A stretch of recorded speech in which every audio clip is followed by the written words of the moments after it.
en el mundo, dijo la presidenta Claudia Sheinbaum al referirse al nuevo Papa.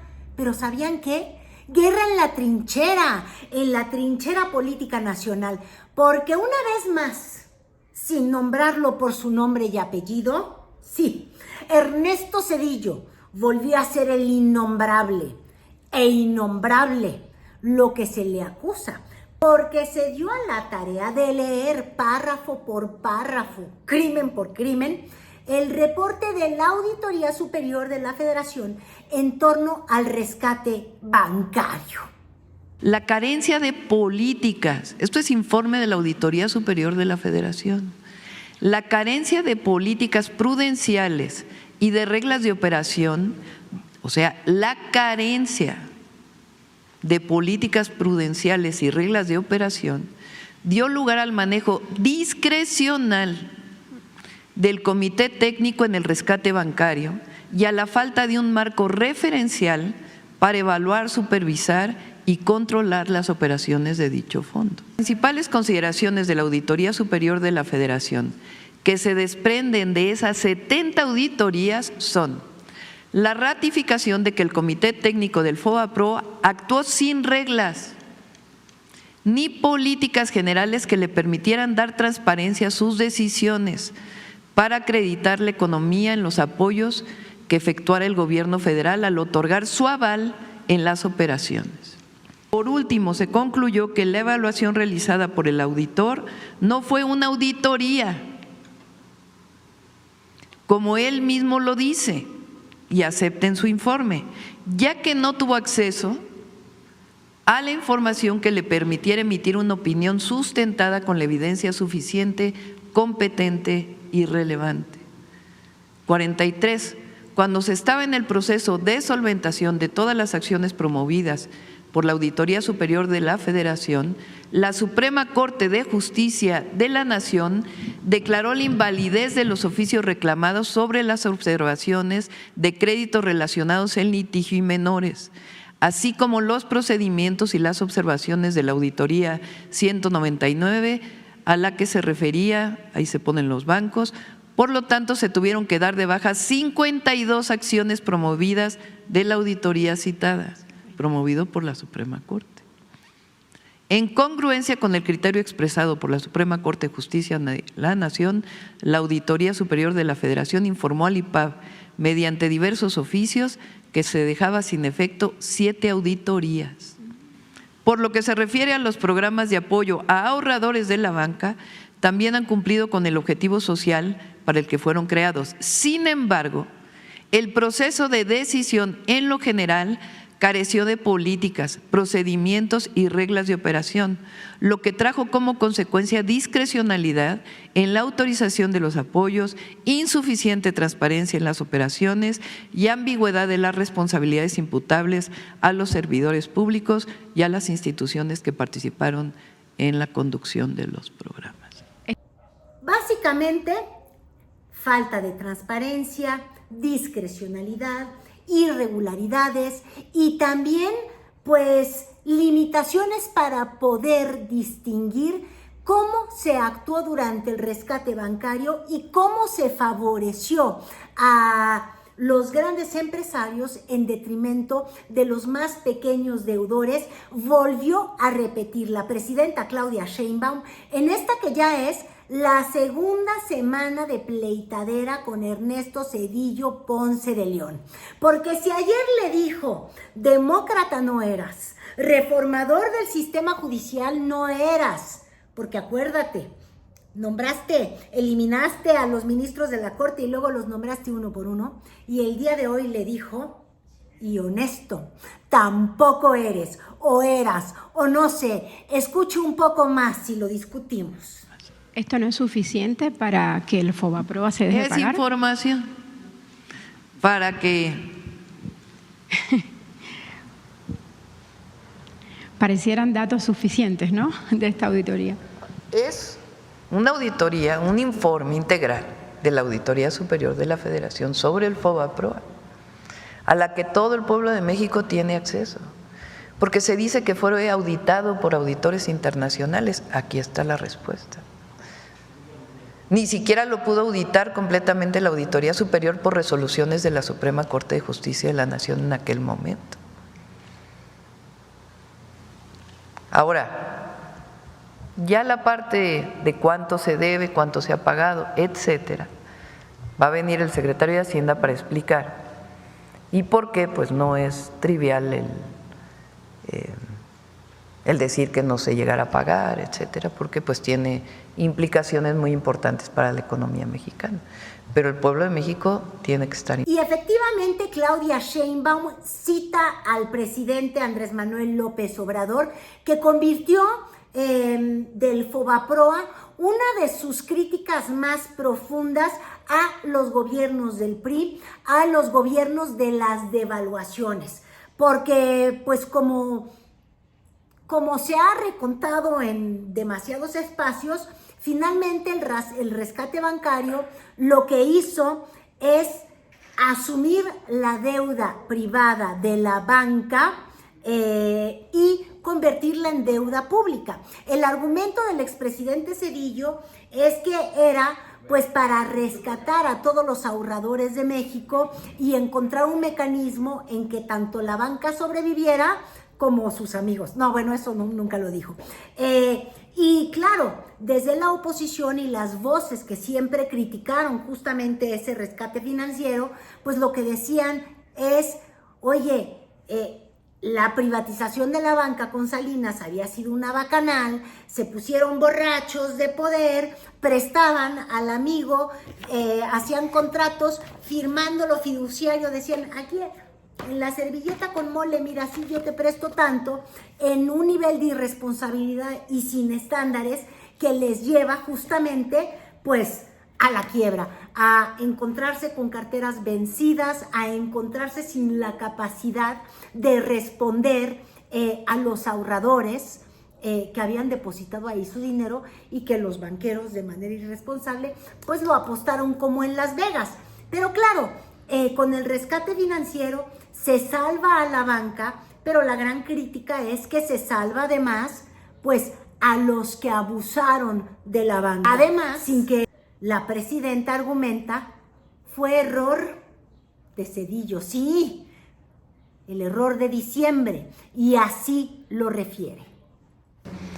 Pero, y además hay otros países que tuvieron situaciones similares y que reaccionaron de una manera distinta. Pero aquí el problema es que no solamente es el rescate bancario que convirtió deudas privadas, un banco debía a otro banco, deuda privada en deuda de todos los mexicanos. No solo ese es el problema, sino que los criterios para pagarle a quién, lo dice la auditoría, no tuvieron ni siquiera reglas de operación, fue completamente discrecional. ¿Qué le pagaban a quién?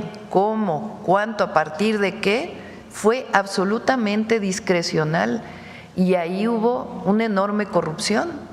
Ahí está el libro del presidente López Obrador sobre los expedientes del Fobaproa. Ahí pueden ustedes encontrar pues muchísimas de estos actos de corrupción, o digamos, sin reglas de cómo se hizo. Además de muchas otras cosas que se cometieron y que se han analizado por muchos analistas, de cómo es que en diciembre de 1994 se informa de manera privilegiada a algunos empresarios que se iba a devaluar la moneda y aprovechan para sacar mucho más dólares del país, haciendo la crisis todavía más grave. Varios que después les llamaron los errores de diciembre o el error de diciembre. Y mire, ya haciendo un poquillo de historia, lo que no cabe duda es que el error de diciembre, que marca yo creo que el fin de la tragedia de crisis devaluatorias que tuvo México desde el gobierno de Echeverría, López Portillo, Miguel de la Madrid, era crisis sexenal tras crisis sexenal, y tremendo, pero fue la más profunda que encaró nuestro país en los años 90. de un día al otro, más o menos 36 millones de mexicanos cayeron en la pobreza. Perdón, y claro, 15 millones de mexicanos a la pobreza, y en realidad 16, por eso yo me fui con el 36. Pobreza. Y claro, hubo una pugna y un pleito profundo entre Ernesto Zedillo y el expresidente Carlos Salinas, porque Salinas decía: yo nada más te dejé la economía en los alfileres, tú eres un idiota, ¿por qué quitaste el alfiler si medio se sostenía? Y el otro dijo: ¿por qué dejas esto en alfileres? Y yo soy un paquidermo, moví un poco la cola y tumbé todo el tinglado. El asunto es que en esa alternancia entre el gobierno de Carlos Salinas y el de Ernesto Zedillo, lo que hubo es un rechazo del gobierno de Salinas a devaluar el peso, a mover la banda, porque en ese momento se hablaba de la banda devaluatoria. Se oponen porque Pedro Aspe se sentía el genio del universo, era el supersecretario de Hacienda, y lo que quería Salinas es que que repitieran el cargo. Miren, como López Obrador hizo con Sheinbaum cuando le dijo: no, que se quede Ramírez de la O, no vaya a ser que aquí metamos ruido y se te caiga el tinglado, comadre. Bueno, pues en ese entonces lo que decía Salinas es: te dejo aquí a mi genio o a mi, pues, Maromero Páez, pues, porque lo que eran equilibristas. Te dejo aquí a este cuate que hizo todo este tinglado que se cae y no se cae, pero él ya sabe cómo moverle el push y el play, y que esto más o menos sigamos fingiendo que somos la economía del mundo, porque además estábamos en medio de una inestabilidad política terrible por la muerte de Colosio, por la de Ruiz Massieu, por el levantamiento del EZLN. Entonces, imagínense ustedes la precariedad del momento. Zedillo no aceptó quedarse con Aspe no quiso devaluar, y luego llegó Zedillo. Dice, me encontré la biografía de Carlos Salinas, que aquí les dejo ver. Salinas fue el que bautiza la crisis de diciembre del 94 como el error de diciembre, pero de Ernesto Zedillo, no suya. Y de hecho se pone a dar todos estos argumentos en los que dice: es que Zedillo de entrada quiso correr a todo el equipo de Aspe y terminó con el servicio civil de carrera, ¿no? Porque en Hacienda es un área técnica y ahí todos sabían, llevaban muchos años, y acusa que Zedillo a todos los corrió. Oigan, yo no sé si eso es cierto o no, porque se acusan entre priistas y uno nunca sabe a cuál creerle. Pero si eso es cierto, no que Zedillo era el demócrata que había luchado por esa reforma judicial donde el servicio de carrera, la profesionalización de los encargos públicos era su prioridad, pero corre a toda Hacienda. Bueno, el asunto es que Salinas dice que la crisis fue del tamaño que fue por el error de Serra Puche, que fue a llamarle a sus amigos los empresarios, o les avisó que iban a devaluar, y los empresarios que hicieron, pues como locos, usar información privilegiada y deshacerse de su deuda en dólares, porque sabían que iban a salir 20 veces más hingados. Y entonces, ¿qué es lo que pasó? Que todo lo peor que podía estar estuvo un poco peor por la voracidad de los que tuvieron esa información privilegiada, esos empresarios, que les recuerdan todo el tiempo, por cierto, a la presidenta Sheinbaum, que la encargada del consejo del Plan México, pues es la hija de uno de los beneficiados. Ahora, no es ella, hay que ser justitos. Y bueno, así estaba la discusión, pero sí, la presidenta se refiere al error de diciembre, porque todos ya comprendimos que Zedillo, en la evaluación de la presidenta Claudia Sheinbaum, es en el, ¿qué será?, en el maldotómetro de los presidentómetros desgraciados funestos del PRIAN. Creo que está peor incluso que Calderón. Privilegiada a algunos empresarios que se iba a devaluar la moneda y aprovechan para sacar mucho más dólares del país, haciendo la crisis todavía más grave. Varios que después les llamaron los errores de diciembre o el error de diciembre.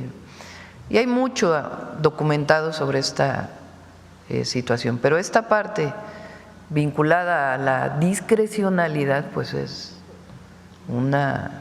Y al mismo tiempo muchísimos deudores que perdieron todo, que nunca fueron rescatados y que no representan algo menor. Fueron millones y millones de familias en el país. Pues ya se va a explicar, pero es importante la información. Y Presidente. Y interrogada al respecto, lo que sí hizo la presidenta, pues fue decir que esa deuda del Fobaproa la seguimos pagando todos los mexicanos y no es como que podamos cancelarla o decir, pues como Thalía, ¿no?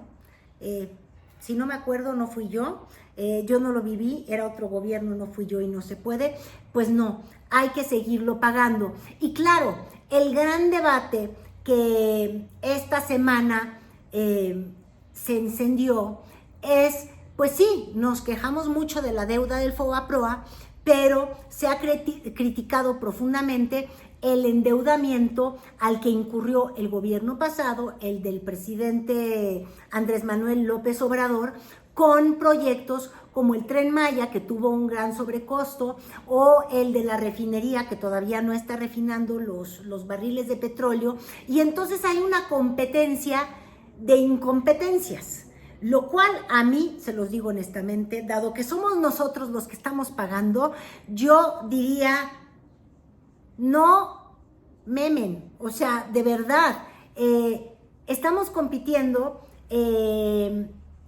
por ver quién es peor y en realidad el resultado es el que es gravísimo, porque lo que nos endeudaron los tecnócratas y lo que nos endeuden los transformadores, para bien, para mal y para peor, lo seguimos pagando nosotros.